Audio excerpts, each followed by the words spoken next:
వాక్యం చూస్తున్నాం. హోషేయ 14వ అధ్యాయము 5వ వచనాన్ని ఒకసారి.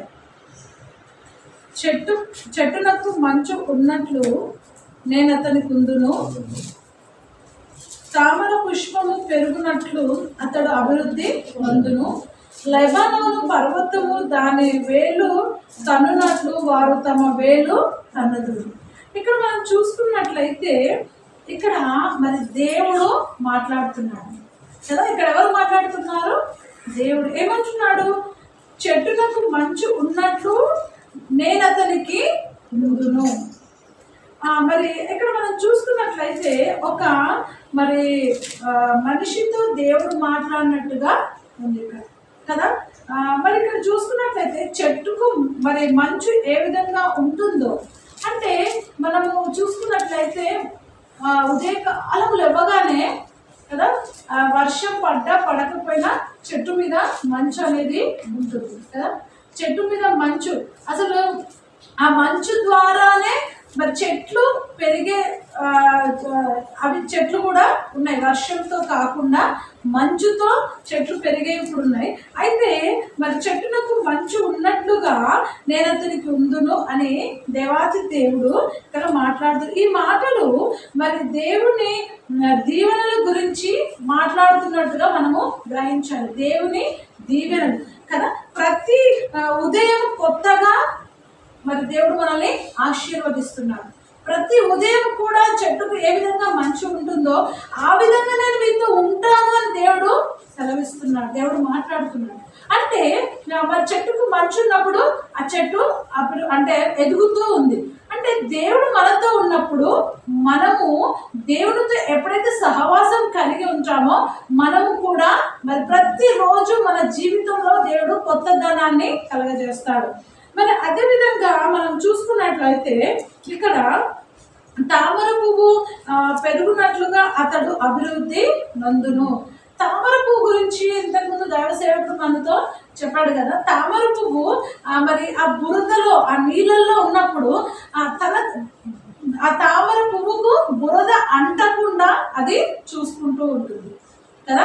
ఈ లోకంలో మనం జీవిస్తున్నప్పుడు ఈ లోకపు బురద అంటే ఈ లోకపు మరి శరీరాశ, నేత్రాశ, జీవపు డంబం ఇటువంటి ఏవి కూడా మనకు అంటకుండా మరి ప్రతి క్షణం మనల్ని మనము పరిశుద్ధపరచుకోవాలి. పరిశుద్ధమైన జీవితం మనము కలిగి ఉండాలి. ఆ తామర పువ్వు ఏ విధంగా అయితే మరి అది మనము ఒకవేళ తామర పువ్వు తీస్తే దానికి బురద అనేది ఉండదు కదా. తామర పువ్వు పెరుగునట్లుగా అతడు అభివృద్ధి నందును. తామర పువ్వు పెరిగినట్లుగా అంటే అటువంటి బ్లెస్సింగ్స్, అటువంటి ఆశీర్వాదం, అటువంటి అభివృద్ధి నీకు కలగాలి అని అంటే నువ్వు మరి ఈ లోకపు మాలిన్యము కాకుండా ఎప్పుడైతే నువ్వు దేవుడితో సహవాసం కలిగి ఉంటావో కదా. మరి చెట్టుకు మంచు ఉన్నట్లుగా నేను ఉంటానన్నాడు. దేవుడు మనతో ఉన్నప్పుడు మనము నిజంగా మరి ఈ లోకపు వాటి మీద కాకుండా దేవుని చిత్తానుసారంగా మనము జీవించగలుగుతాం. అదేవిధంగా మరి లెబానోను పర్వతము దాని వేలు తన్నునట్లుగా వారు తమ వేలు తన్నుదురు. ఇక్కడ దీని గురించి మరి లెబానోను గురించి చూసుకున్నట్లయితే అసలు ఎంతో గొప్ప సంగతులు ఇక్కడ మనము చూసుకోవచ్చు. అంతకు ముందు మరి ఆశీర్వాదాన్ని దేవుడు ఎవరికి ఇచ్చాడో ఒకసారి ఆదికాండము 27వ అధ్యాయము 28వ వచనాన్ని ఒకసారి చదువు. ఆదికాండము 27:28. ఆకాశపు మంచును భూసారమును విస్తారమైన ధాన్యము ద్రాక్షారసము దేవుడు నీకు అనుగ్రహించుగాక. ఇక్కడ ఎవరిని బ్లెస్ చేస్తున్నారో ఒకసారి మీరు చెప్పగలుగుతారా? ఇక్కడ మరి ఎవరిని బ్లెస్ చేస్తున్నాడు అంటే ఇస్సాకు యాకోబును ఆశీర్వదిస్తున్నాడు. ఇదంతా మనకు తెలుసు కదా.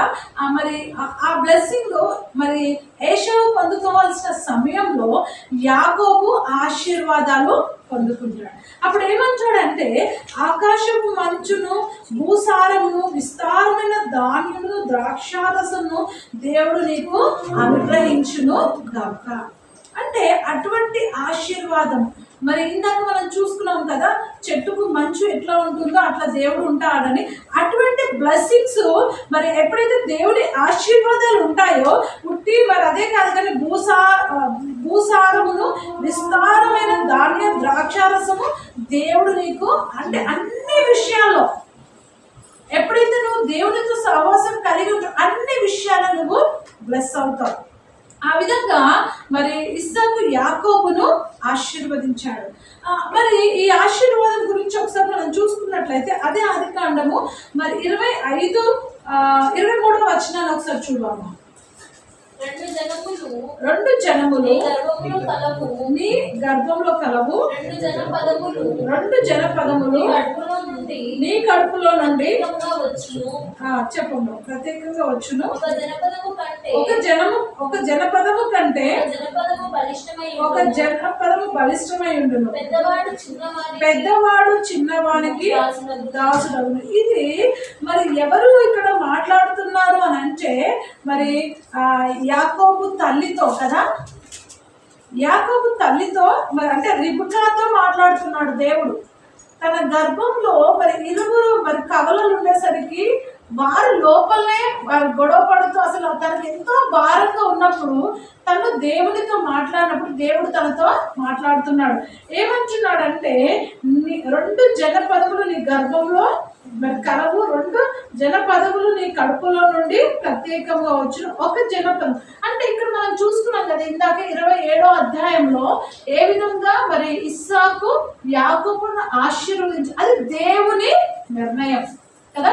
మరి పెద్దోడిని వదిలేసి చిన్నోడిని అంటే ముందే ఇక్కడ రిబ్కాతో దేవుడు మాట్లాడాడు. అది దేవుని నిర్ణయం కాబట్టి దేవుడు తన వాగ్దానమును అక్కడ నెరవేర్చాడు. ఏ విధంగా అయితే మరి యాకోబును దేవుడు ఆశీర్వదించాడో నిన్ను నన్ను కూడా ఆశీర్వదించడానికి దేవుడు సిద్ధంగా ఉన్నాడు. ఎప్పుడు అని అంటే నువ్వు దేవుని యందు మరి భయము భక్తి కలిగి శ్రద్ధ కలిగి నువ్వు దేవునితో ఉన్నప్పుడు మరి దేవుడు నిన్ను ఆశీర్వదిస్తాడు. దేవుడు మన అభివృద్ధిని కోరుకుంటున్నాడు కదా. ఎప్పుడైతే నువ్వు దేవునితో సహవాసం కలిగి ఉంటావో నీలో అభివృద్ధి కలగాలి. నీకు అభివృద్ధి లేకపోతే మరి అది దేవుడికి మహిమ కాదు. ఇప్పుడు చిన్న పిల్లలు ఎదుగుతున్నప్పుడే బాగుంటుంది. వాళ్ళు ఎదగకుండా అట్లనే ఉన్నారనుకోండి వాళ్ళని ఏమంటారు? పొట్టిగా ఉంటారు కదా, మరిగుజ్జులు అంటారు కదా. మనం చూసినప్పుడల్లా తల్లిదండ్రులకు బాధ అవుతుంది. కానీ మనం ఆ విధంగా ఉండడం దేవుని చిత్తము కాదు. మనము మరి దేవుడు మన పట్ల ఏం కోరుతున్నాడు? అభివృద్ధిని కోరుకుంటున్నాడు.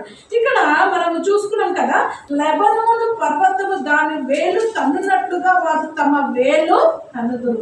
ఇక్కడ లెబనోను గురించి మనం చూసుకున్నట్లయితే మరి లెబనోను పర్వతము అంటే అక్కడ మరి లెబనోను మరి దేశంలో అక్కడ మరి ఏదైతే వృక్షాలు మరి ఉన్నాయో అవి ఎట్లా ఉన్నాయంటే అది దేవుడు ఒక విశ్వాసి ఎదగాలి అని ఆశపడే రీతిలో అక్కడున్న మరి జల్లర వృక్షాలు ఏవైతే ఉన్నాయో అవి మరి ఎంతో ఎత్తుగా ఎదుగుతాయి అన్నమాట. అసలు అంటే ఒక 30 అంతస్తుల బిల్డింగ్ ఏ విధంగా ఉంటుంది అంత ఎత్తుకు మరి వృక్షాలు ఉంటాయంటే మనము నమ్మలేము. ఇప్పుడు పడుతున్న ఈ వర్షాలకు మరి పురాతనమైన ఎన్నో చెట్లు విరిగిపోతున్నాయి కదా. కానీ అక్కడ లెబనోను దేశంలో దేవదారు వృక్షాలు ఎట్లా వాటికి ఏ విధంగా అంటే వాటి చరిత్ర ఉందంటే 30,000 సంవత్సరాల చరిత్ర కూడా ఒక్కొక్క వృక్షానికి ఉందంట. అంటే అంతగా అది అంత ఎదిగినప్పుడు మరి గాలి వర్షము అన్నీ వస్తాయి కదా. కానీ అది ఎంత ఎదిగిందో దాని వేరు కూడా అంత లోపలికి ఉంది. అంత వేరు లోపలికి ఉన్నప్పుడు ఆ చెట్టు ఊగినా అది మరి పడిపోదు కదా. అంటే ఇక్కడ మనం గమనించాల్సిన విషయం ఏంటంటే ఏ విధంగా దేవుడు కోరుతున్నాడంటే లెబనోను మరి పర్వతము దాని వేలు అంటే పర్వతం ఏ విధంగా అయితే వేలు తన్ని లోపలికి వెళ్తుందో ఆ విధంగా నీ ఆత్మీయ స్థితి ఉండాలి. ఎన్ని శ్రమలు వచ్చినా, ఎన్ని శోధనలు వచ్చినా నీవు దేవునితో సహవాసము కలిగి ఉన్నప్పుడు లెబనోను మరి పర్వతం మీద దేవదారు వృక్షములు ఏ విధంగా ఎదిగి అవి మరి ఔషధానికి ప్రతి దానికి కూడా అది మరి ఉపయోగంగా ఉంటుంది. నిజంగా లెబనోను దేశంలో మరి అవి ఎంతో చూడదగిన మరి చెట్లుగా ఉన్నాయి.